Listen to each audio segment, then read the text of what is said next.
Mayank recording कर लेना। हाँ कर ले, स्टार्ट कर दे। स्लाइड दिख रहा है sir?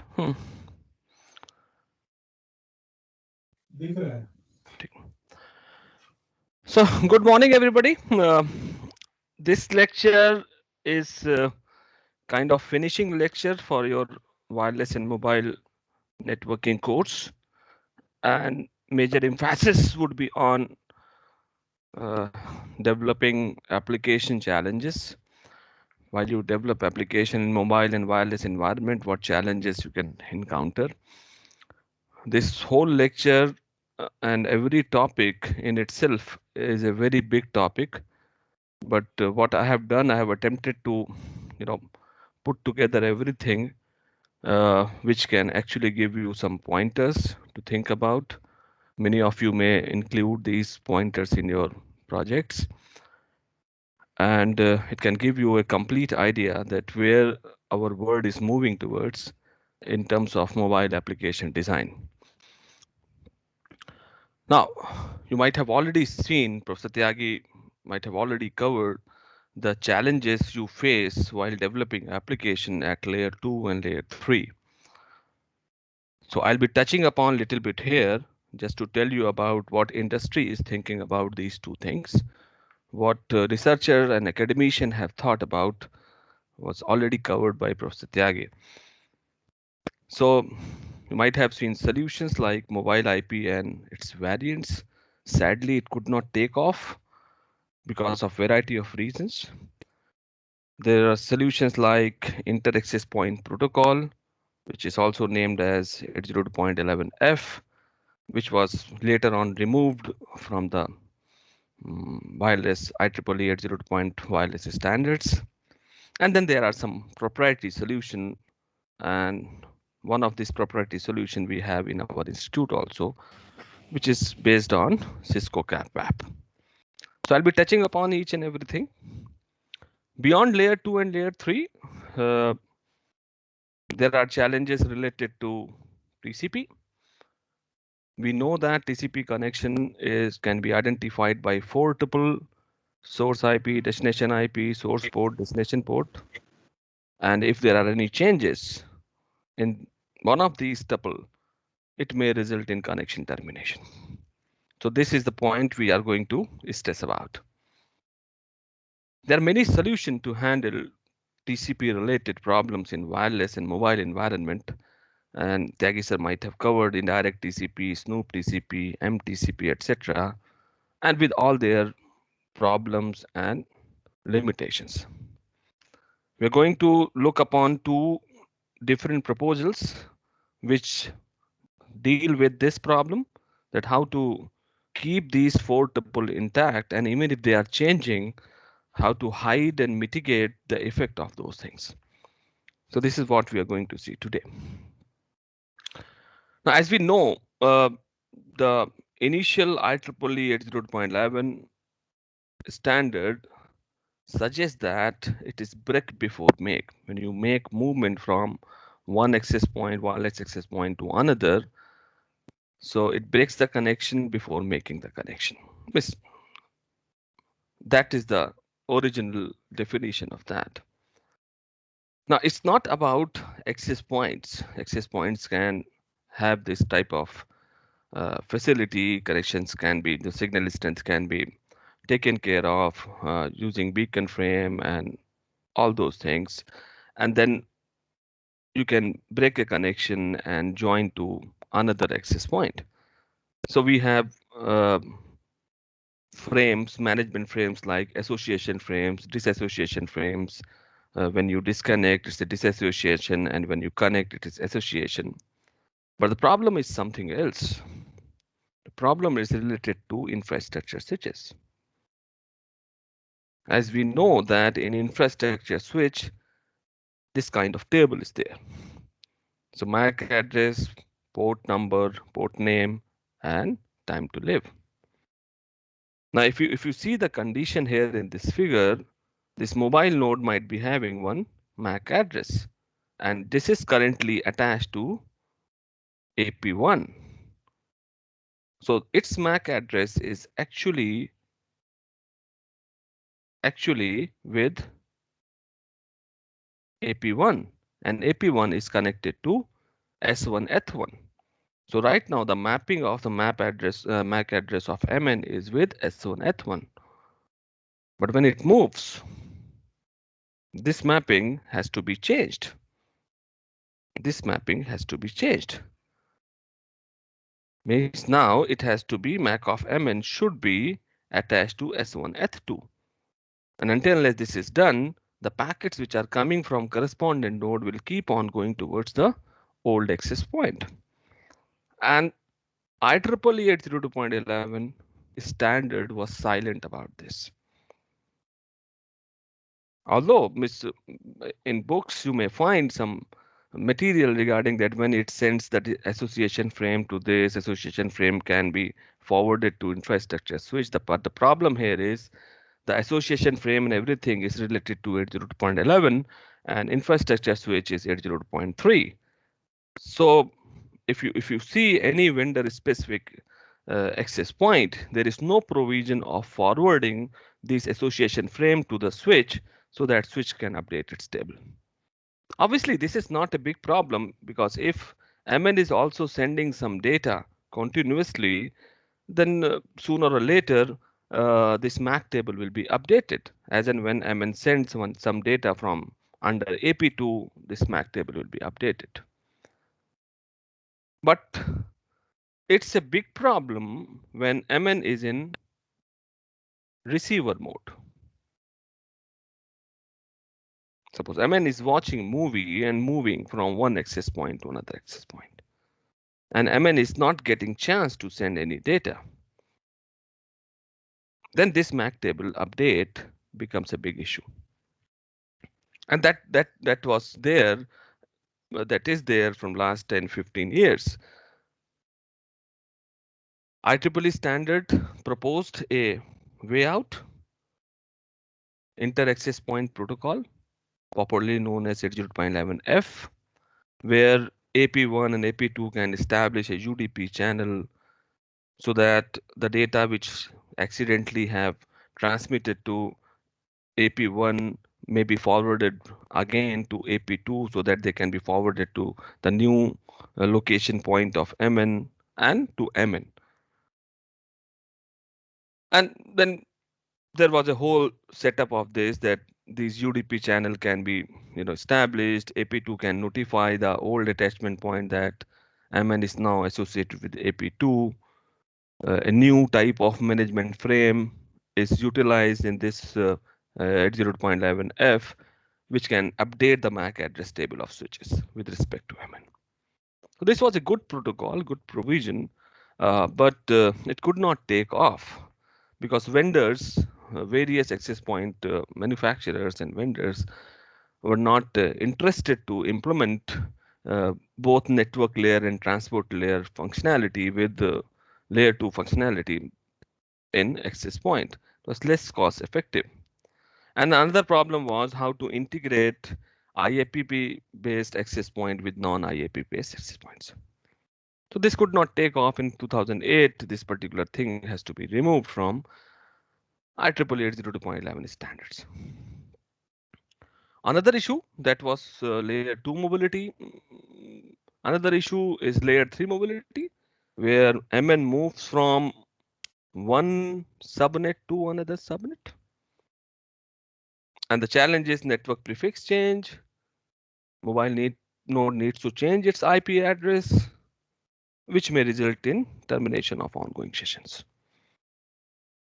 And you have studied the mobile IP concept, like we can have tunneling and things like that.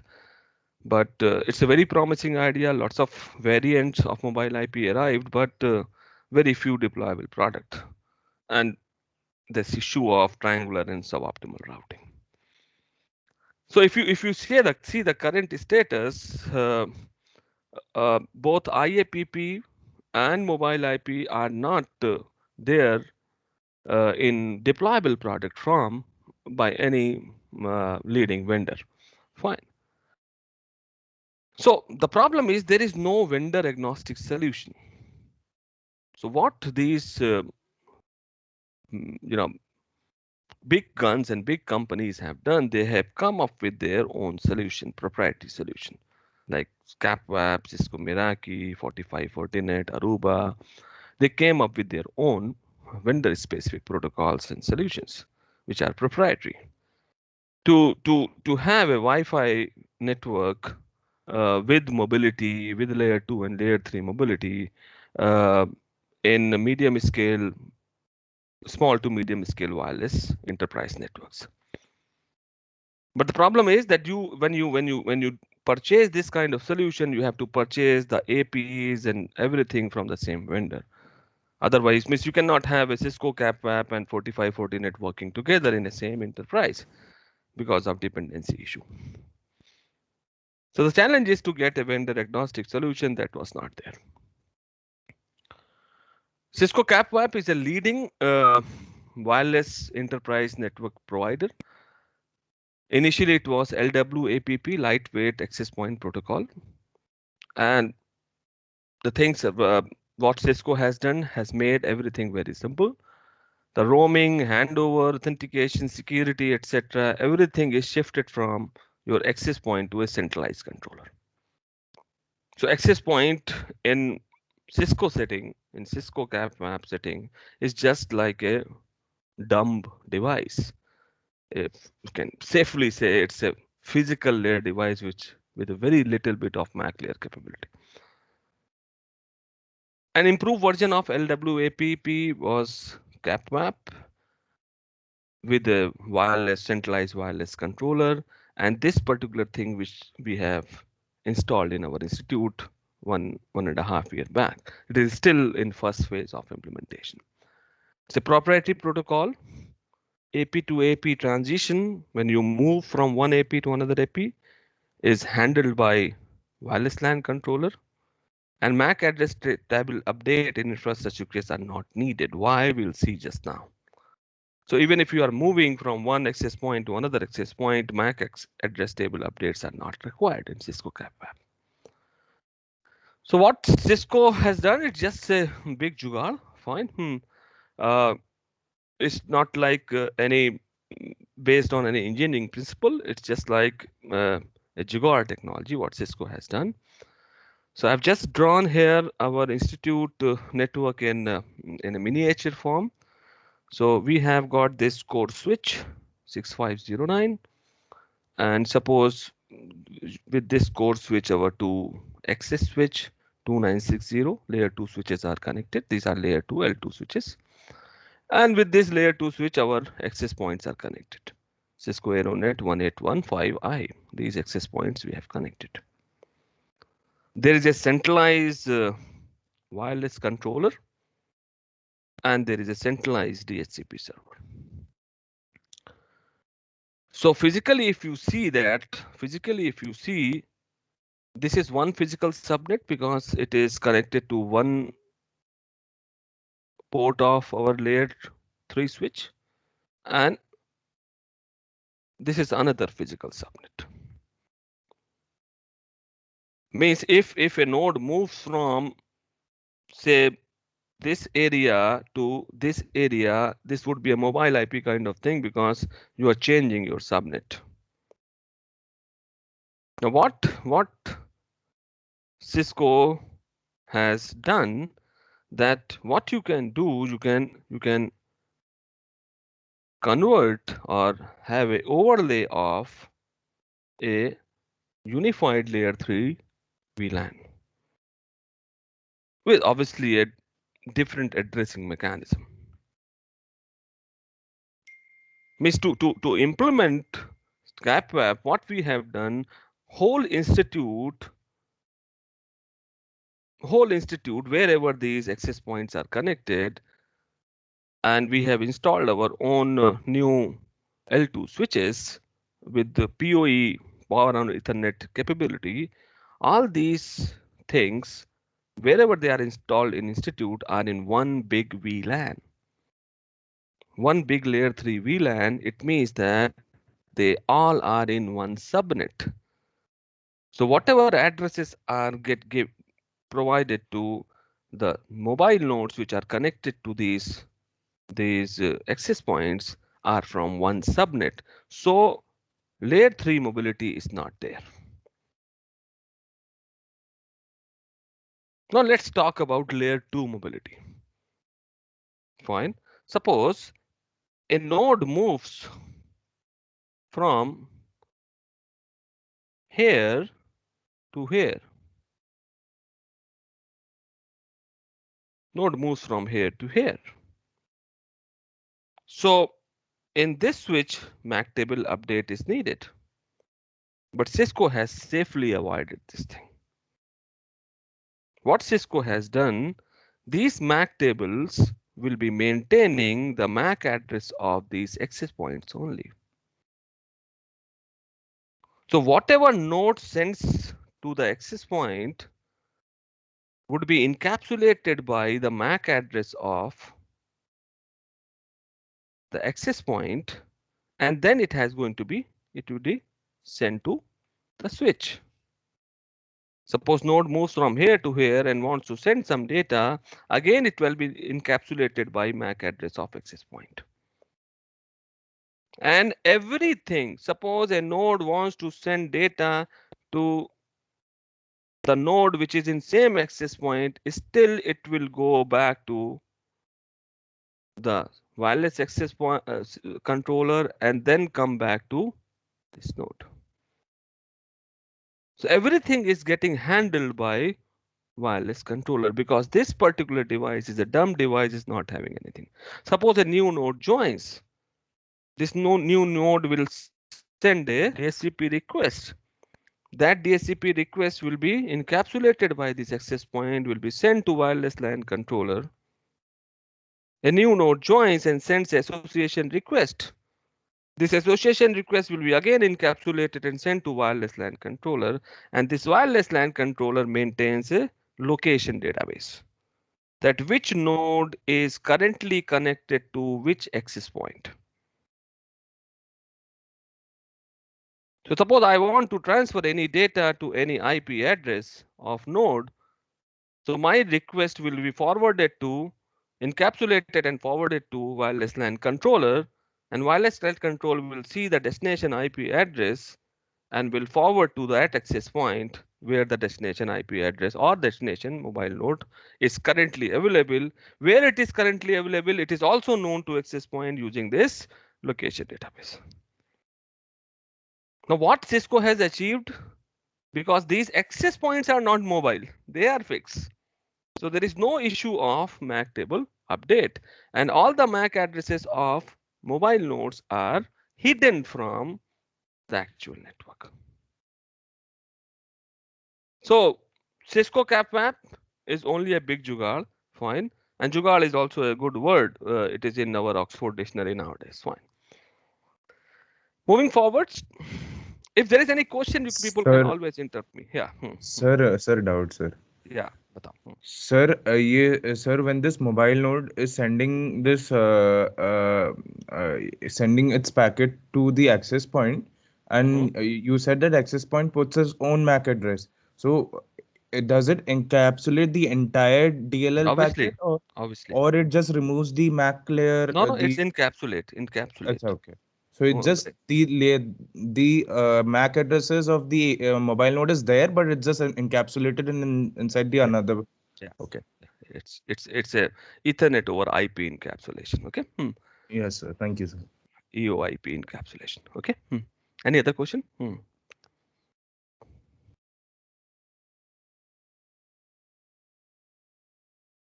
Okay. So moving forward, effect on TCP when you move. Change of endpoint creates problem. I told you socket level for tuple identification. If you change IP address, identification will change and connection will lead to connection termination. Another issue which Tyagi sir must have discussed, that TCP, our original TCP, takes loss of packet as implicit signal of congestion. Then and there it enters into congestion control, slows down the transmission rate, slow start will be started. And then there is another issue of retransmission. So when you are disconnected, you are trying to retransmit. That retransmission will also be not acknowledged. Then you will again retransmit. And every time you are retransmitting, your retransmission timeout will be doubled, almost doubled. So what may happen, even if receiver may get reconnected, at the another point, sender is still backing off because it is in the loop of that retransmission timeout. So this particular assumption that packet loss is due to congestion is very true for wired networks, but it becomes unreal for wireless network because most of the packet losses are mobility induced when you do handover from one point of attachment to another. And TCP enters into congestion control and retransmission mode. You are connected, you want to, because you were disconnected, you wanted to have more bandwidth as soon as possible, but TCP enters into sender enter into congestion control. And even if congestion control is there, this TCP sender is not able to transmit because of this RTO, uh, doubling of RTO every round. So these are the two issues which uh, need to be handled, because until unless your TCP, your transport layer is working fine, your applications cannot work fine. These things you have seen to handle package loss, induce congestion control and retransmission, somehow hide the mobility induced packet losses. Mayank Sir, वो substrate में हाथ खड़ा कर रहा है हाँ? अच्छा वो हाथ दिखता नहीं मेरे को, मैं फुल स्क्रीन पे हूँ ना। हाँ ये सब्सट्रेट में खड़ा कर रहा है हाथ हाँ पूछ लो, सब तक पूछो। सर आपने लेक्चर नंबर 7 पे आपने बताया था कि सब ऑप्टिमल राउटिंग होता है, एक और इशू ट्रायंगल हाँ राउटिंग के हाँ अलावा। हाँ हाँ। सर वो क्या होता है सर? सब ऑप्टिमल राउटिंग क्या होता है? बिकॉज तुम टनल ही बना के चल रहे हो, ठीक है। सपोज मैं तुमको बात करता हूँ, सपोज मैं और तुम दोनों ऑस्ट्रेलिया में हैं, ठीक है, यस सर। और हम दोनों का जो होम नेटवर्क है वो इंडिया में है। मैं तुमको डेटा भेजूंगा तो क्या होगा? हम दोनों होम नेटवर्क से बाहर हैं अपने अपने। अच्छा हाँ। मोबाइल आईपी ध्यान करो, मेरा भी डेटा जाएगा इंडिया, फिर तुम्हारे पास आएगा, इंडिया होके आएगा। तुम्हारा डेटा भी इंडिया होके आएगा, ठीक है। और अच्छा होना सो क्या चाहिए वही था? सब हाँ सर, समझ गए sir. Okay. Anyway, fine. So this Professor Tyagi have taught you that somehow hide mobility induced packet losses, indirect TCP, freeze TCP, MTCP. In freeze TCP and MTCP, you use zero window advertisement. Fine. As soon as you detect the impending connection termination, or at layer 2, you inform the TCP. TCP will hold one acknowledgement and send a zero window advertisement to stall the sender so that you don't enter into that congestion control and all that thing. And here I just want to tell you one thing. I was not having much time. There are two proposals which came in 2012. Just for information, I'm telling. In 2009, first of all, one algorithm come known as EFL algorithm. Fine. And based on this EFL algorithm, I must just check the spelling. In 2012, spurious timeout detection was included in our RFC. Fine. So what is spurious timeout detection? The timeout which should not have happened, the timeout which is spurious, which is misleading because of mobility, the timeout has happened. So this particular two things was included in TCP specification. And nowadays, if you talk about nowadays Linux kernel after 2015, Linux, and I'm not very sure about iOS, but Linux and Windows kernel have included this particular facility of spurious timeout detection, where once you detect the spurious timeout, which is not due to actual packet loss, which is due to some any other reason, you can retrace the TCP connection state and start the TCP connection from the state from where you have reduced the TCP connection, congestion window and all those things. Fine, you can roll back the TCP connection state if you detect the spurious timeout. This is getting included in our Linux and Windows kernel. Not sure about iOS and Mac OS. But all the ideas are related to this, that somehow hide. First step is hide the mobility induced packet losses, and second step, let the losses happen which are mobility induced. But if you know that these are mobility induced losses, roll back to the initial state. Fine, these are the two approaches which have been there in our TCP side.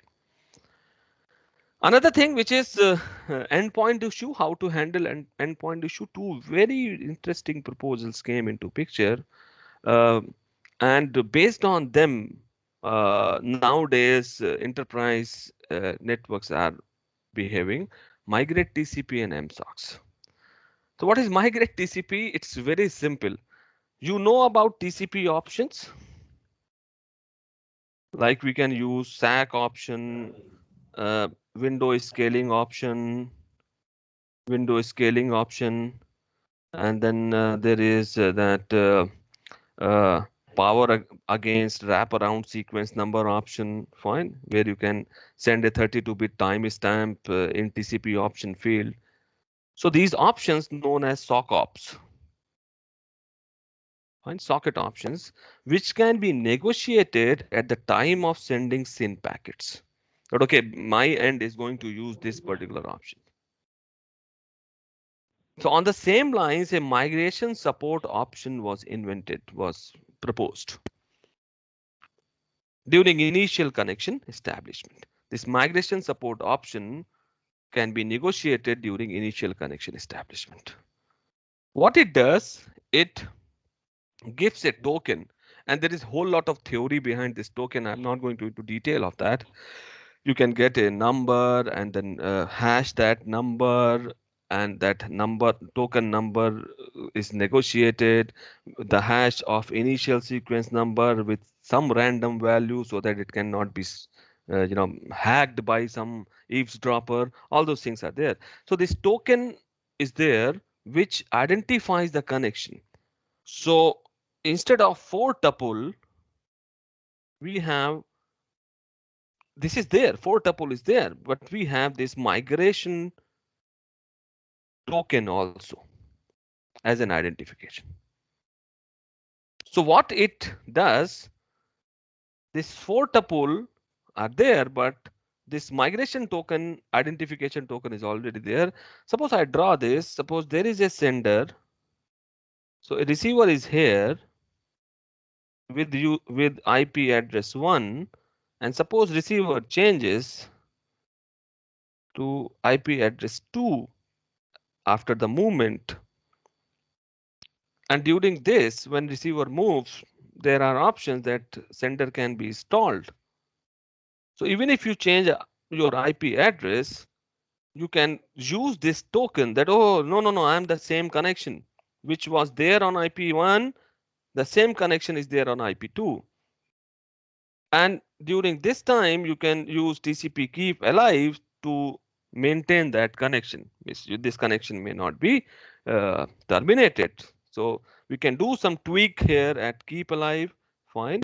And when it again rejoins to different IP address, it can utilize this migrate token to inform the sender that, okay, I'm the same client, but right now using different IP address. Fine. Upon migration to new address, send a new migrate SYN with the earlier token. That's what I was telling. So that old connection can be continued. When one endpoint does not hear from another, we enter into another state known as migrate wait state. Remember in TCP, there was a time wait state. Time wait state. Similarly, we can have migrate wait state for possible migration before timing out and closing out the connection. So this was very interesting proposal. Could not be implemented it at TCP level because you require bit of changes at TCP.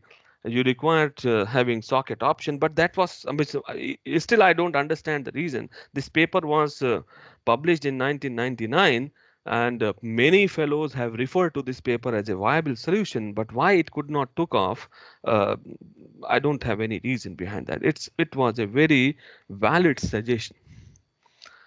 Another is MSOX. Uh, you people know about SOX proxy?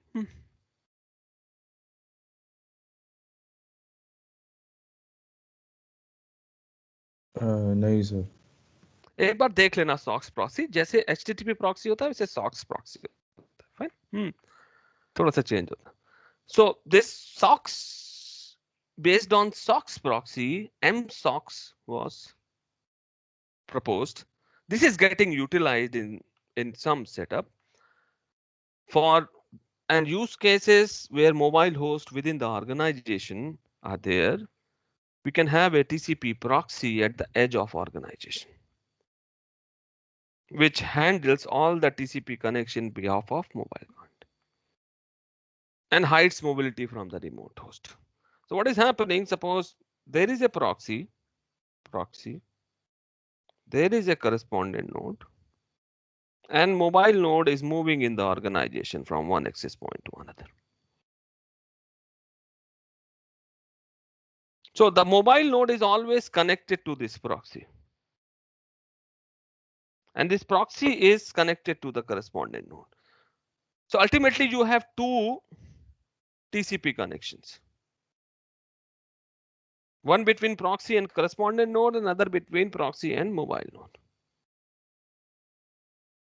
When I want to connect to another node, I would be always going through the proxy because I am moving also.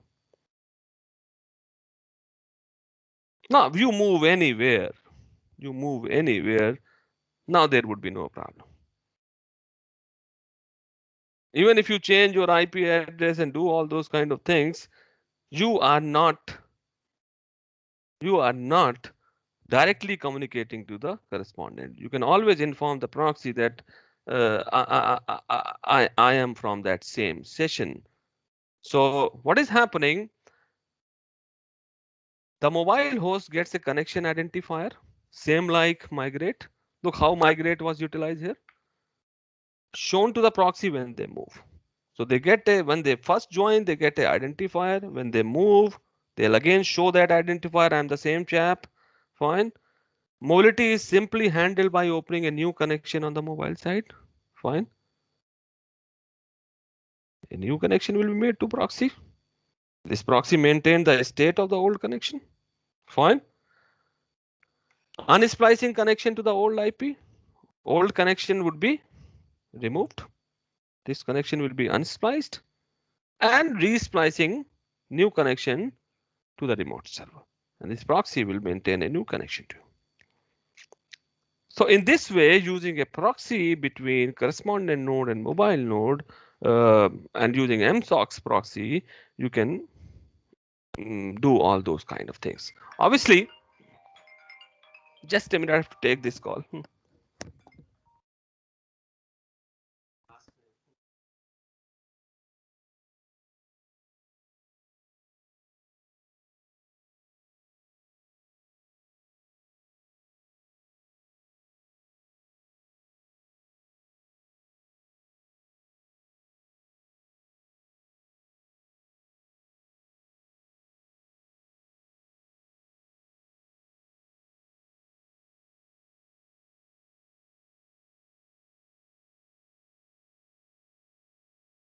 बोले अभी join कर लेना.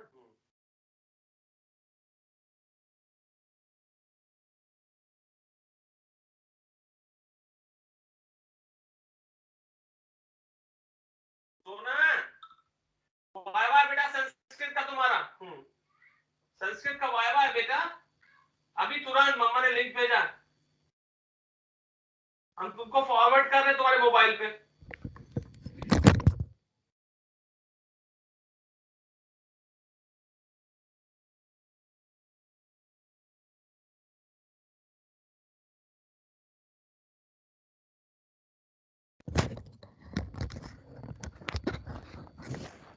Sorry, guys. Huh?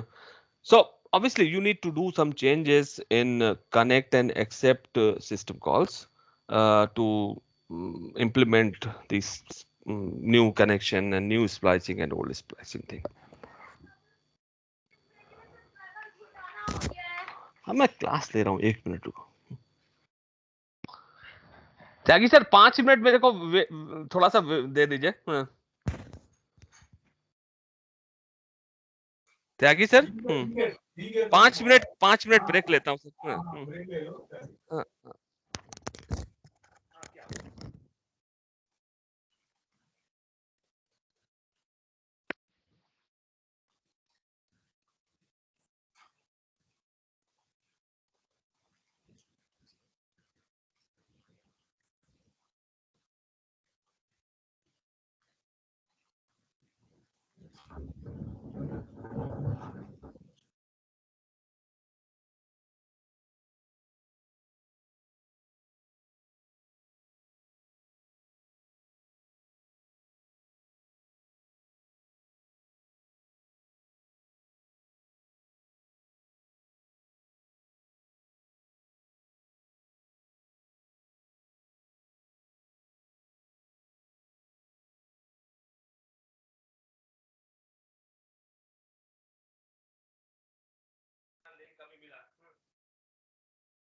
हाँ, अब disturb नहीं करना हमको class ले रहे हैं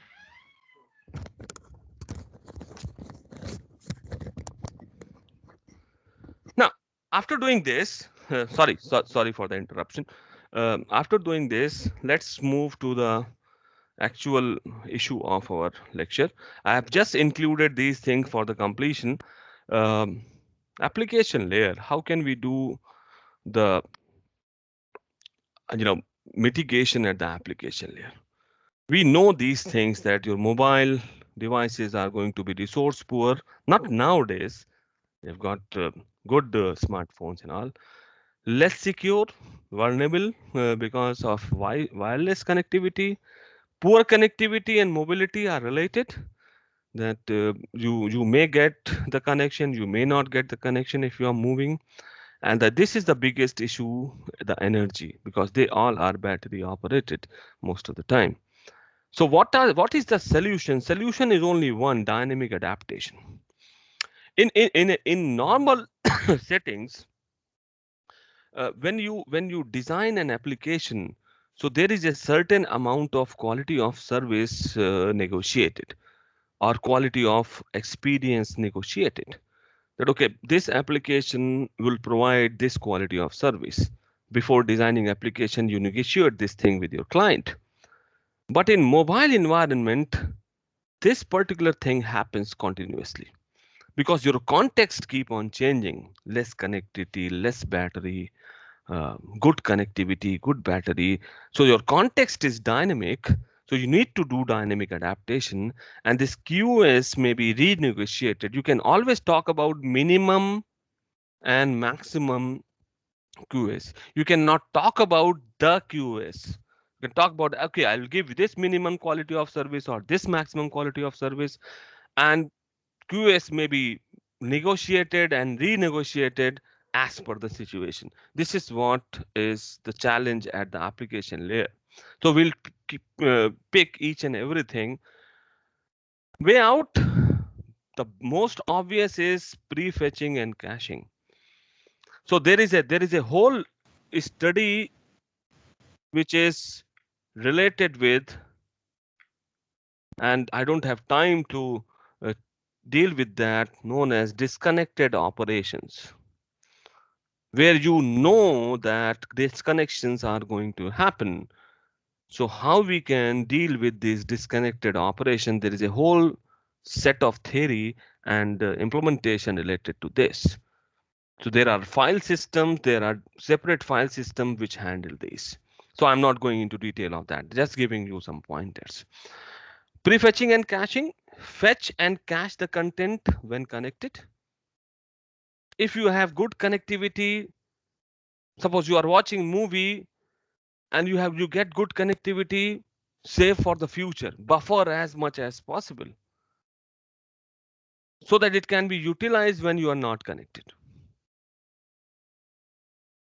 This requires cross-layer interaction because your physical and MAC layer are going to tell that okay, there would be impending disconnection. Right now you have good connectivity, so fetch and cache as much as possible so that it can be utilized when you are not connected. Code or computation offloading, Siri does the same. Fine. That the compute intensive stuff can be offloaded to cloud.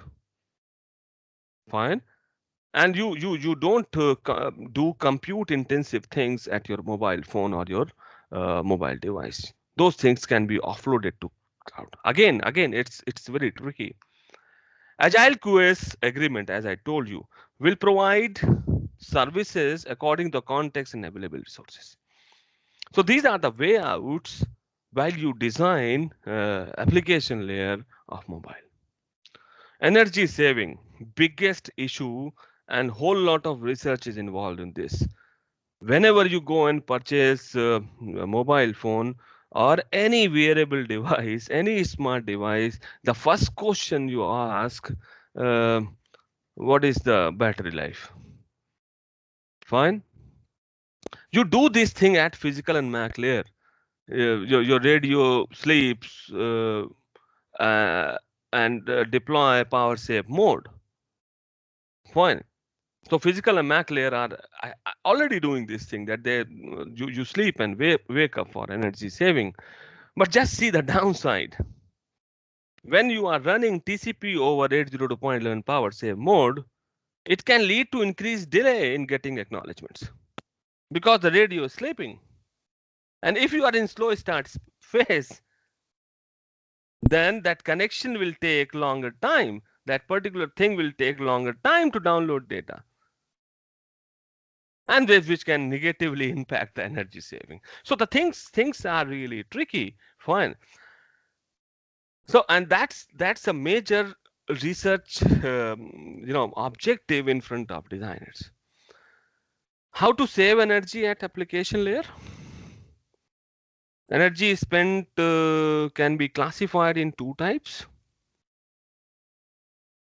Energy spent on I/O, so radio, GPS, Wi-Fi, screen, and energy spent on computation, rendering web pages on browser, computing the moves, future moves in games, speech recognition. So when you play a game, what would the future move that has to be computed?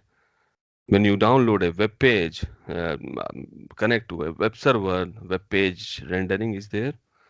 When you speak something and somebody wants to recognize your speech and use Alexa or OK Google or Siri, then this is the issue. That means you need to do computation. Biggest problem is this radio tail energy. Even after the transfer is complete, the data transfer is over, your radio is in high power state for some time. And this is known as radio tail energy. Suppose you are downloading a file, your file is downloaded. Fine. Still after download, your 3G and 4G radio, in 4G it's a bit less, in LTE it's a bit less, but they keep in high power state and they spend a lot of energy, which is known as radio tail energy. This is the biggest challenge. Energy and I/O. Now see what are the problems. I/O activities happen in bundles with wait time between bundles. When you do WhatsApping or do something, because you think and then write, you think and then you play, you think and then you type.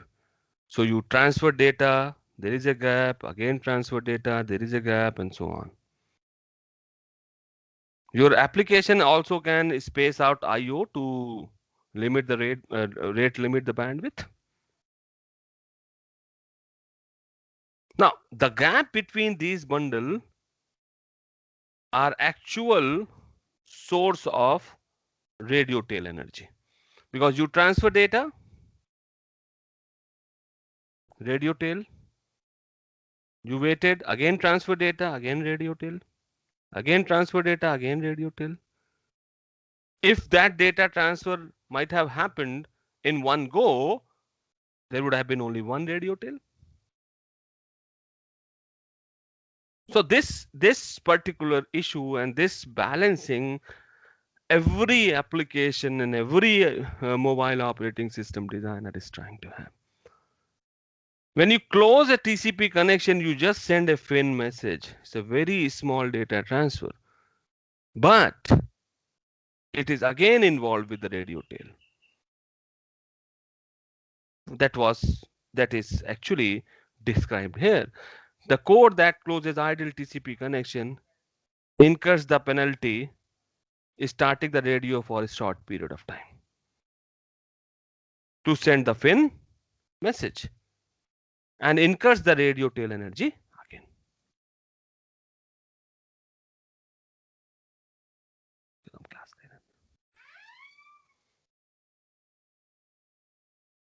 Problem: radio energy for data transfer is less, and for radio tail it is more. Solution is you need to group together IO activity, group together these IO activity to reduce radio tail energy as much as possible. Think over it, all these issue for 5 minutes, 3 minutes, and if there are any question you can ask. Sir ये grouping का मतलब कि ये gaps में जो है उस gaps में भी कुछ आईओ यूज करना है.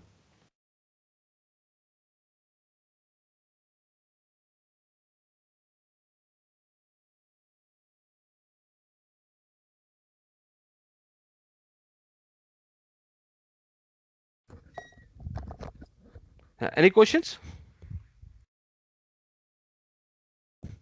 सर ये ग्रुपिंग का मतलब कि ये जो गैप्स बन रहे हैं आईओ इवेंट्स, तो उस इवेंट्स में भी कुछ और आईओ इवेंट करने का.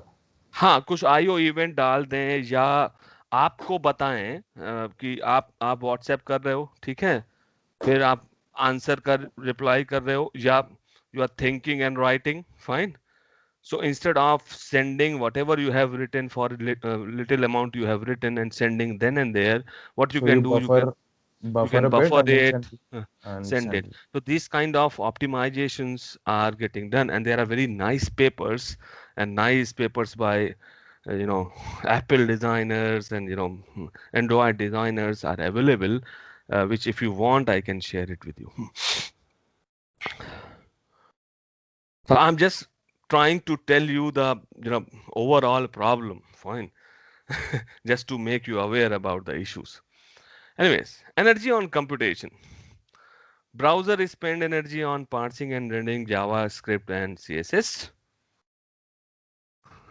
You decompress images from JPEG to BMP or so on for display. Other apps spend energy in computation, speech recognition, or computing future move of games. Two ways to reduce computation in browser. Front-end proxy at mobile service provider that can optimize the web page for mobile. And here comes the context information. So how a web server and content delivery network provider, so a movie in 3GP format looks good on mobile, but it does not look good on tablet. So for mobile, 420p is enough for video streaming, but for tablet with bigger screen, high resolution, 420p may not be good. So how these things can be done intelligently, this is the issue, and this can be handled if your mobile subscriber knows what device you are currently using, what is your current bandwidth, what is your resolution, so the web pages and the content can be optimized for your device. Rendering low resolution images suitable for web browsers. So that's why when you develop a uh, so you can see that there is a difference between m.facebook and facebook.com. You might have observed this, that when you have Facebook on mobile and Facebook on mobile, is using Facebook app on mobile and running mobile on Facebook on mobile using browser, and running Facebook on a tablet or running Facebook on desktop, all are having different versions. And we say that this particular website is mobile responsive or not, or something like that. Now this is most common thing, offloading some computation code to remote server.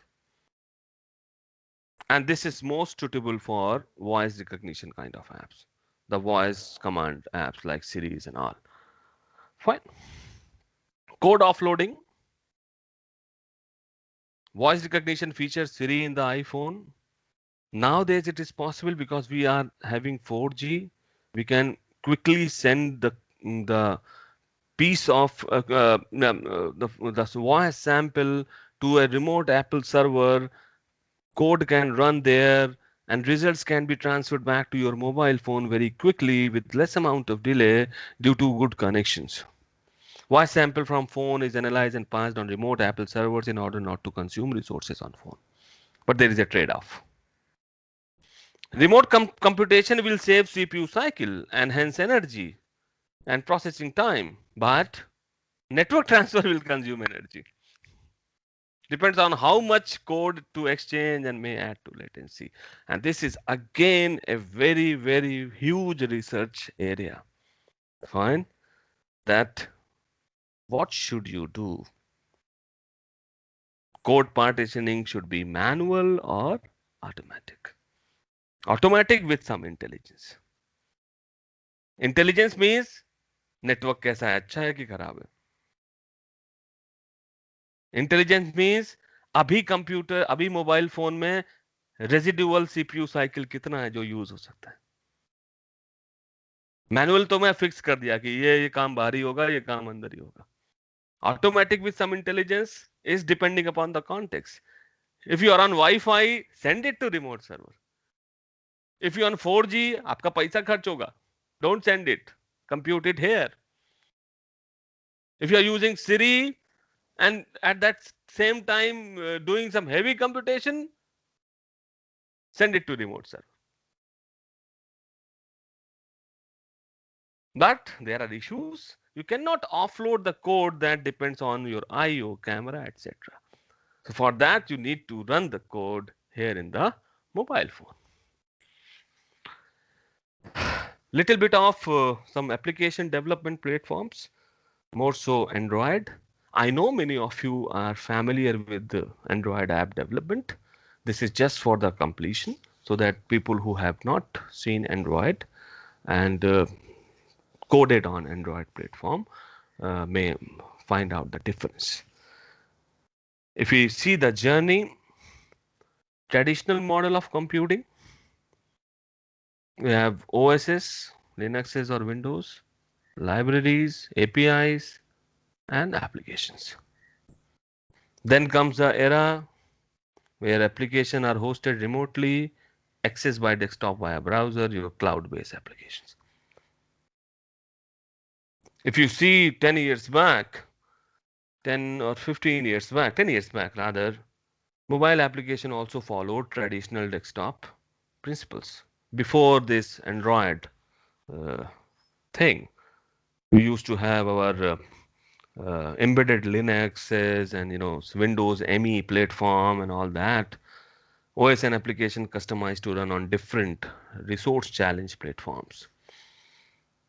Fine. Initially, mobile application also followed the same principles. But now with the smartphone, which are having good computation and good uh, battery power and good connectivity, the model of mobile application is changing. How it is changing? Android and iOS are the main players. We'll focus on Android. Now, if you talk about the Android ecosystem, which is basically Linux, some extra libraries, Android runtime virtual machine, Dalvik VM, application development framework, which is interesting. Application development framework. I'll come back to this. And your application. Anyone can develop an app using framework, any of the Linux libraries. We have got desktop version of Android Studio also, where you get the same environment the way you get on a mobile phone.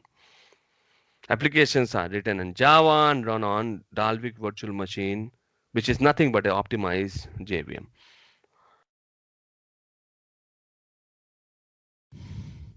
Traditional environment, if you talk about, users are the main entities and they are bounded with permissions, user ID, group ID, and blah blah.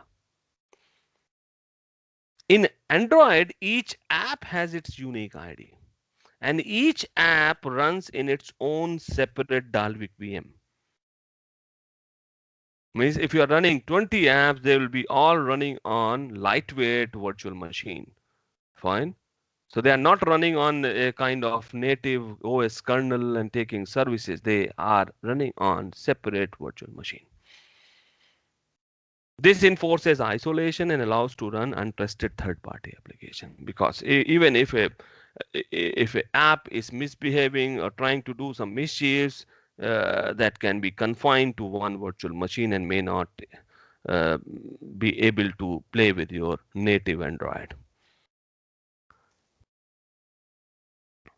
Interesting point here is mobile app development. You are not making system or application for a specific client. You are making it for general janta. So your whole software engineering approach is different. So you are not going to target a specific client. A client is coming to your company and you are making an application for that. You are targeting whole set of communities and so your point of view in designing application changes. There is a fixed structure of Android application.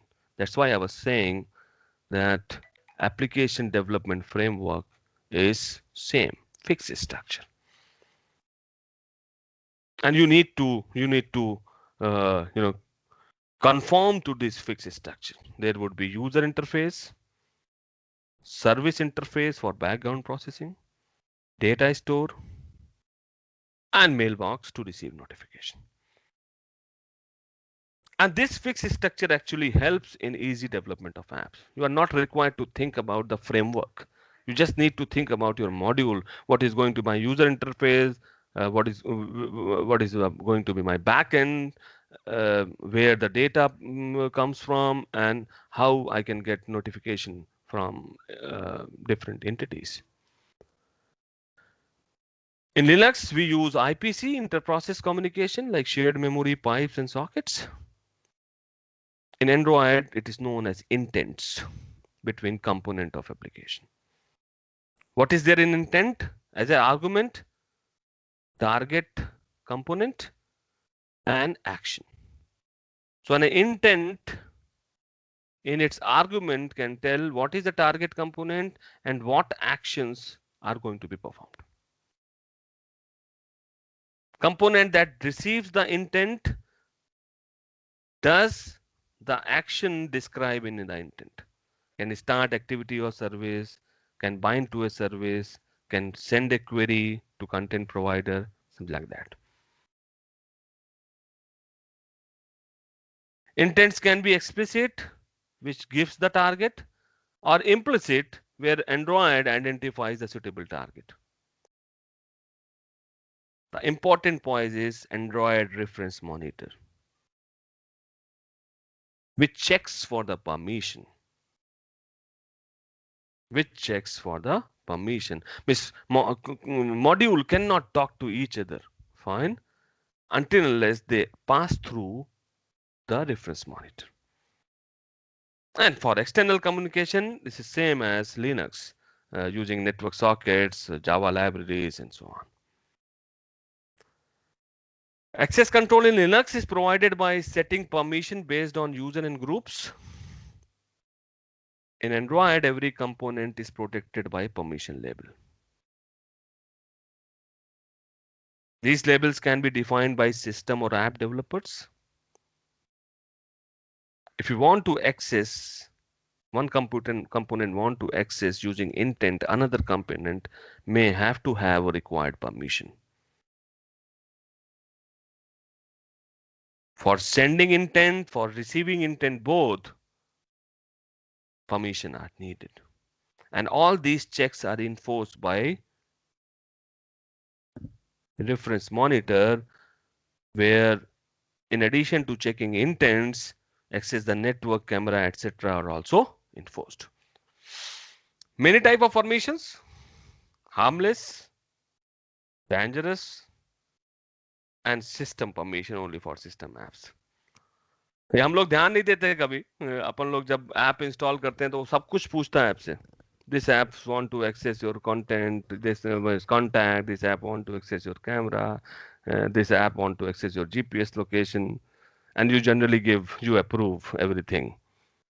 But these are dangerous. That's why you have to approve them. There is a manifest file which is related with the application, which declares all the components and permission. This permission can be granted at the install time. It asks, this app wants this app wants this app wants. And you generally don't read them and allow all, and you're done. Let's take an interesting use case finally to tell you about where we are moving towards. This use case may not be very much, you can say, relevant in our Indian context. But yeah, these kind of use cases are getting deployed and getting attempted in foreign countries, and they are moving towards that. So this part is already there. Remote communication, RPC, ACID properties, two-phase commit, nested transaction in your databases, distributed databases, fault tolerance, HA servers, replication, rollback recovery, high availability, distributed file system, distributed databases, caching for remote information access. Just add CDN to this content delivery network. Distributed security for encryption, mutual authentication. So this all is there in distributed systems. What mobile computing adds? Mobile networking, mobile IP ad hoc networks, wireless TCP fixes, disconnected operation, and weak consistency. These two aspects one should always study. Adaptive application, I have given a brief idea about that, using proxies, code offloading, agility in QoS negotiation, energy aware system, and location sensitivity, GPS and all that, context awareness. When you add all these things to distributed system, you come to mobile computing. And we are in this era, pervasive computing, where there are smart spaces, invisibility, localized scalability, uneven conditioning. We'll be coming to this in a short while from now. Pervasive computing means computing is getting done on variety of platforms and it is invisible from you. It is invisible from you. That is like pervasive computing or ubiquitous computing. So we are in this era, fine, and that's why we talk about IoT, sensors, fine, and mm, various other aspects. I'll be coming to that. So this is the use case. Suppose I have planned to go to movie after office, say on Friday, say 9 p.m. to 11 p.m. show. I have booked ticket in advance and got the ticket on my app or email. That app is or email is having permission to update my calendar. So my Android and iOS calendar knows this, that on Friday 9 p.m. to 11 p.m. I'll be going to watch the movie. My vehicle also know this because my iPhone is synced with the onboard unit of my vehicle. See the information flow. You booked a ticket, you got a notification or mail, your calendar is updated, and your vehicle knows this because your OBU of your vehicle, onboard unit of your vehicle is synced with your phone. Your vehicle is in parking, which informs the parking management server that my lot or my location or my vehicle parking spot is going to be vacated for sure at that time between 8 p.m. to 11:30 p.m. Now see here, your show was 9 p.m. to 11 p.m. Movie location, movie theater location, your location is known to your phone and your OBU of vehicle. Vehicle inform the parking management server that 8 बजे से 11:30 तक ये खाली रहेगा. Picture 9 बजे से है, इसने 8 बजे बोला. पिक्चर छूट रही है 11 बजे, इसने 11:30 बोला. यहां भी इंटेलिजेंस लगाया. कैसे अभी बताएंगे. Now this can be shared, this particular information can be shared to other vehicles for their own purpose, that एक parking lot है वो खाली रहेगा 8 से 11:30 बजे. How it can be shared? My vehicle has contacted the ITS, Intelligent Transportation System Cloud, which has results of predictive analysis, which knows that around 9 p.m. the traffic condition would be like between my location and movie hall would be like this, and calculated the traveling time. See, at 8 p.m. it takes 1 hour, at 11 p.m. it takes 30 minutes. Are you getting my point or not? Fine. This can be shared with my phone to inform me about the departure time. Fine. So everything is getting done, and you have just booked a movie ticket. Everything is getting done, and this is known as a smart spaces. So your phone contacted your vehicle contacted your parking server, your vehicle contacted your ITS cloud. That ITS cloud is doing predictive analysis, knows about the traffic condition at that time, and gave you the estimated time and blah blah blah, and then it informed you that picture देखने जाना है 8 बजे निकल लेना. Fine. Now another thing, my phone informs and gave one suggestion that it's better to depart at 7, 8 बजे मत जाओ. Because at 7 you can reach there in 45 minutes. At 7:45 you do have a party at home on Sunday, and the item list is also on your phone, and in your calendar you do have a party at home on Sunday, there is a sale going on in supermarket near movie hall, and those items which are there on your phone can be found there. And luckily, the parking lot on supermarket is also vacant 7:50 p.m. to 8:30 p.m. You can purchase your stuff and then head for the movie. Are you getting my point or not? So this is where the use cases are coming up. There are devices everywhere. There are smart devices everywhere. Fine. Now, this is pervasive and ubiquitous computing. To realize these type of use cases, we need pervasive or ubiquitous computing environment on roads, where objects, vehicles, roadside units, etc., can make their microprocessors available. They can be woven into a smart fabric leading to a computation and communication infrastructure on road, which is apparently invisible to the users. This is where we are moving towards. Any questions from anybody? Okay. Issues. When you talk about in this manner, pervasive computing manner, in traditional internet, IP addresses serve as an identity, and then we have domain name system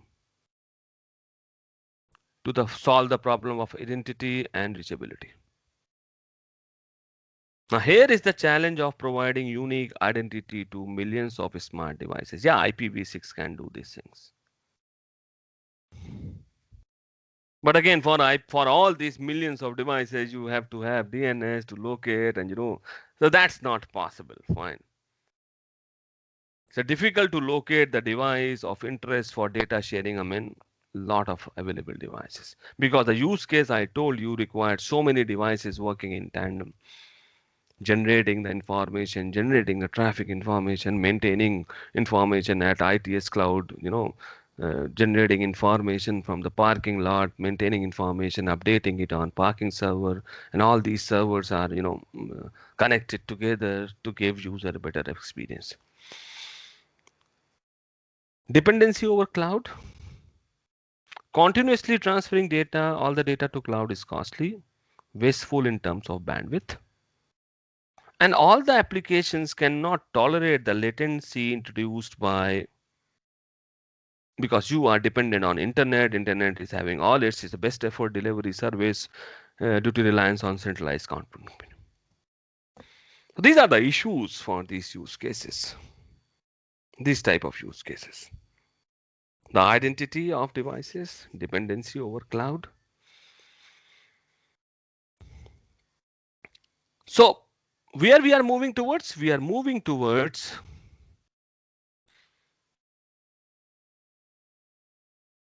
computing at the edge.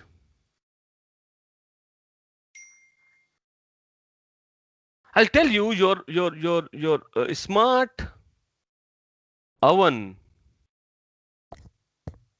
uses ARM and MIPS processor, which can easily run your Python programs. Your router or access point is also a computer, which is having a microprocessor. Algorithms are running, and not every time it is transferring your data. Not every time it is transferring your data. So a hell lot of CPU and memory is getting underutilized.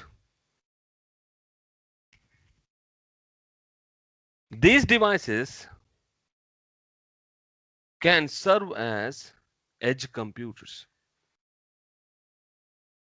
which obviously, centralized cloud computing you cannot avoid. You have to have some permanent storage where to do predictive analysis and things like that. And there are lots of mobile phones around, which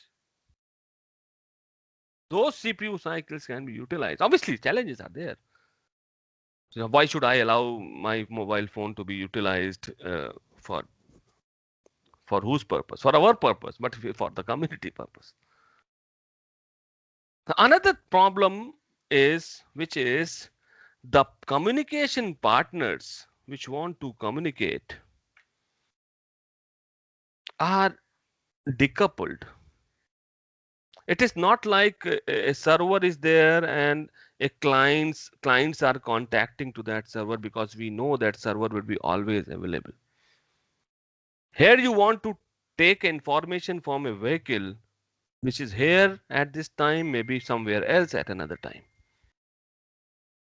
So the communicating entity or communicating partners are not there at the same time, may not be connected at the same time. So there is a deep coupling between communication partner. So we want a paradigm which can give you decoupling, asynchrony, and anonymity. We are interested in data, not in device. I just want data, traffic data. I'm not interested which vehicle is giving me that traffic data. So these are the requirements. Fine. The edge type of computing, a computing communication paradigm. Obviously, our network substrate should be having these properties with self-configurable, self-healing, quick to deploy, scalability, efficient resource discovery, dynamic leaving and joining of participating entities. So which kind of network is coming in your mind? Anybody? Underlying network, which kind of network can do this? Obviously, wireless network substrate.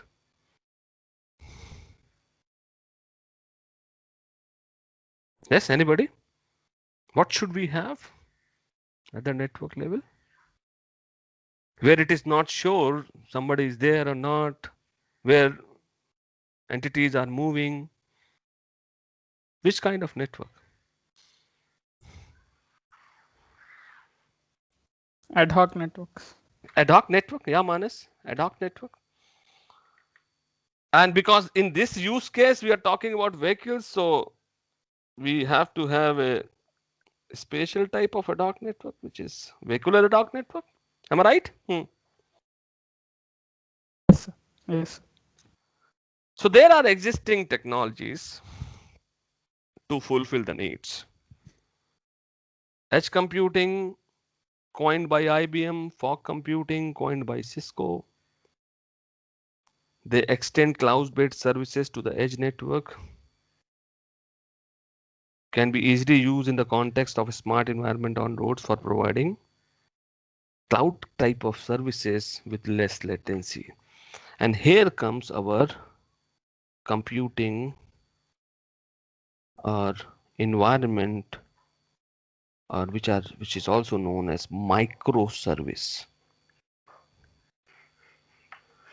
Fine. In cloud, we talk about virtual machine. There are virtual machines which are assigned to the subscriber. In edge, we need to talk about containers. You might have heard the name of Docker. So the code offloading, which I am telling, so to run the code of speech recognition, you need execution environment also, which is there on cloud. So your Siri voice sample goes to Apple Cloud because Apple is having that environment to run that code. You need the environment also to run the code. If you, first of all, the edge computing devices would not be having enough memory and computing power to hold your complete VM. So there is an alternative to VM which is known as container. In Linux, we have LXC, LXD, all these containerization technologies. Or I don't know whether computer science fellows have done this, but मानस तुम लोग को मैंने वो पढ़ाया था ना name spaces Yes, sir. Mininet and named spaces. name spaces. So we can have name spaces or containers which popularly Docker is a platform for that nowadays. But you can use directly Linux containers also, which where you can run your execution environment along with the code, and these codes can be assigned to the edge devices on demand basis. It is just like the way your normal operating system does. In OS, there is a RAM and then there is a hard disk. So in operating system, what you do demand paging. You bring the component or piece of code page wise on demand whenever it is needed. Similarly, we can have container repository somewhere, and on demand we can call the containers to be run on these edge devices. Fine. So this is what is the existing technology which can fulfill the need of the use case we have discussed. Another thing is paradigm.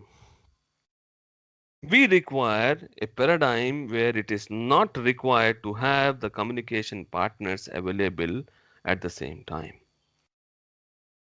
We can have asynchronous paradigm, popularly known as publish subscribe communication paradigm.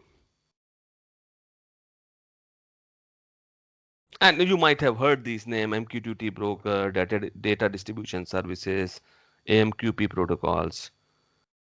So it's just like this. So there is this event-based system. There has to be some broker. It can be, this broker can be centralized or distributed, or there can be no broker also. It is just a higher level abstract view of publish subscribe.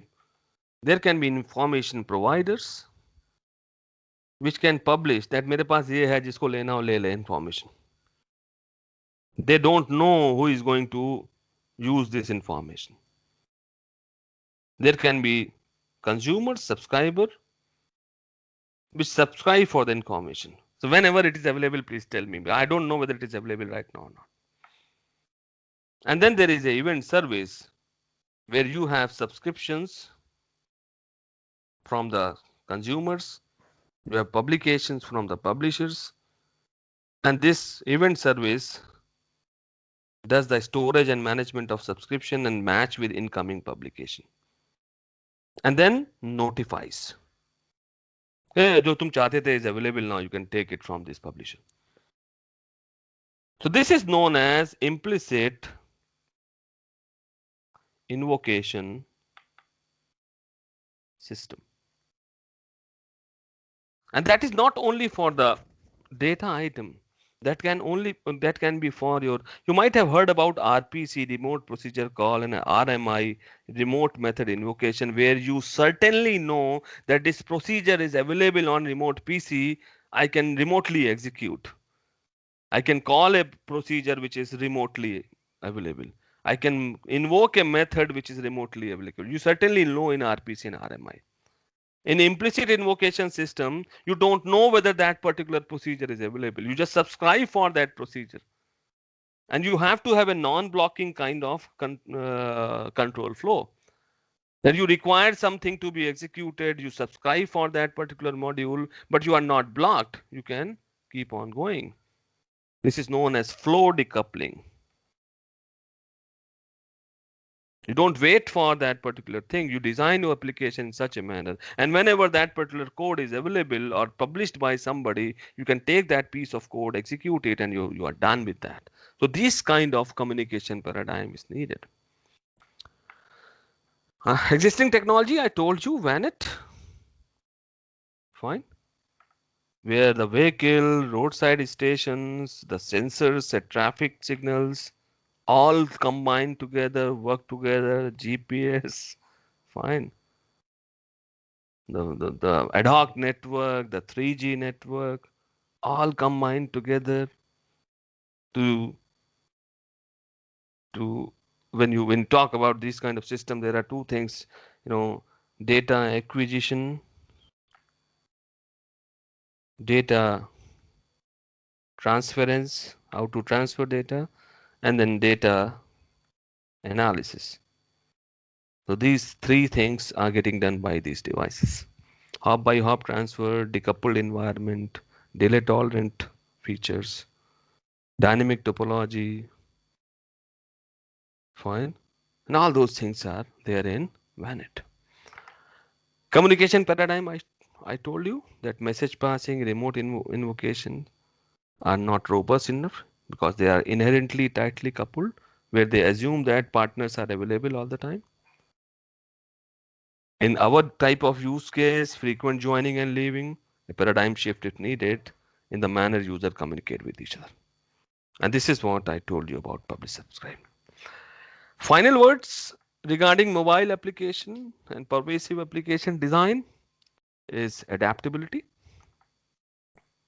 Devices are heterogeneous in terms of processing power, I/O capability, network bandwidth, memory and energy capacity. Not only heterogeneous, this heterogeneity is not fixed. A device may be having high bandwidth at one given time and low bandwidth at another given time. And application and services have to adapt to current resource availability. This is what you need to have at your application layer. Final words, context awareness. So I've put down so many points here. I'm just reading it out. So I've discussed about this. Services may adapt the content they provide to the according to the context of the client. Adapt stream video to screen size. Adapt encoding to the encoder which are present at device. Compress the content to reduce the bandwidth. Have performance enhancing proxies at mobile service provider. Content adaptation on the fly, increased set of permutation of client and services. You can think of a peer-to-peer network where in a BitTorrent fashion that a movie is not getting downloaded from a single source. A movie can come, part of movie can come to different sources, and from there you can have a community type of thing. You can send black and white images instead of color images if your bandwidth is very low. Fine. So all these kind of thing can be done at the application layer, knowing that layer below are susceptible to mobility and disconnection and all that thing. Lastly, where we are moving towards and going to move towards. This is the current state of the art. If you see your mobile phone, like if I take my mobile phone, these are not mere mobile phones anymore. They're damn smart devices having very advanced operating system. Like I've named Jelly Bean, Kit Kat, Marshmallow, and so on. iOS, every 6 months there is a new version. Lots of computing power, dual quad octa core processor, and lots of memory. Tyagi sir, Tyagi sir.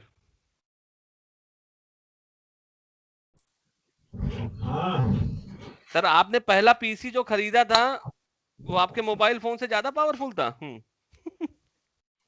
अरे powerful क्या था उसमें, floppy लगती थी एक 1.4 MB, 1.4 क्या था वो, 1.4 MB MB की एक फ्लॉपी उसमें लगाते थे हम लोग. एक पेंटियम 5 होता था. MB में ही मेमोरी होती थी. So that's what I'm trying to say. Even the routers at that time, the routers we used to have, are having less power than these mobile devices. So we are not far away from vision of autonomic cloud created in ad hoc manner. This use case I have seen in Barcelona. और वो जो MB में memory होती थी, उसे रखने के लिए हार्ड डिस्क इतनी बड़ी होती थी कि वो सेफ में आती थी पूरी. हम लोगों के पास उस कंप्यूटर एक फ्लोर पे पूरे केवल सेफ रखी हुई थी जिसमें हार्ड डिस्क रखी जाती थी. नहीं, वो सेफ अभी भी रखी है अनिल सर के कमरे में. अनिल के कमरे में अभी भी वो सेफ है. ये बच्चा लोग आएगा तो इनको दिखाएंगे कितनी बड़ी हार्ड डिस्क होती थी. So we are not far away from the vision of autonomic cloud. This use case I have seen in Barcelona. In metro train, in a metro train, there used to be like 200 passengers average. All are having mobile phones. All are having Wi-Fi. Fine. So they were trying to run the songs on the speaker of metro using the songs available on these fellows' mobile phone. So this is what? It's a cloud which is created in ad hoc manner to provide storage, computation, software as services. So we are not far away from this. Vision of volunteer computing infrastructure using underutilized computing, storage, memory power of a smartphone. I don't know whether you have heard this term or not. We tried to use this. This is known as crowd sensing. It's not crowdsourcing, it is crowd sensing. So if there is any event somewhere, your mobile phone is having many sensors, accelerometer and this and that. And if the sensor data of those mobile phone can be forwarded to some analytics engine, we can actually calculate the crowd density, seeing the accelerometer sensor data, that how much crowd is there because their movement is less. This is just some idea I'm trying to give it to you. So this crowd sensing is also a very important thing which is not very much far away. So with this I have done. I'm done with my lecture and I'm happy to answer any question if there are any.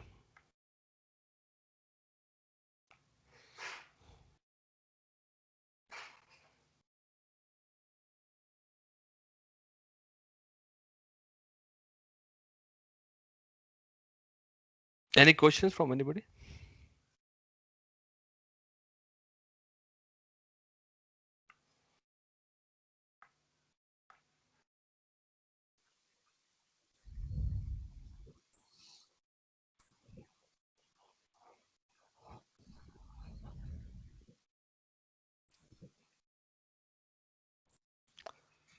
ठीक है त्यागी sir फिर. हाँ ठीक है फिर बंद करते हैं.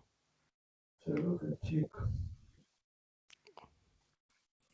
हैंग अप करते हैं. ठीक.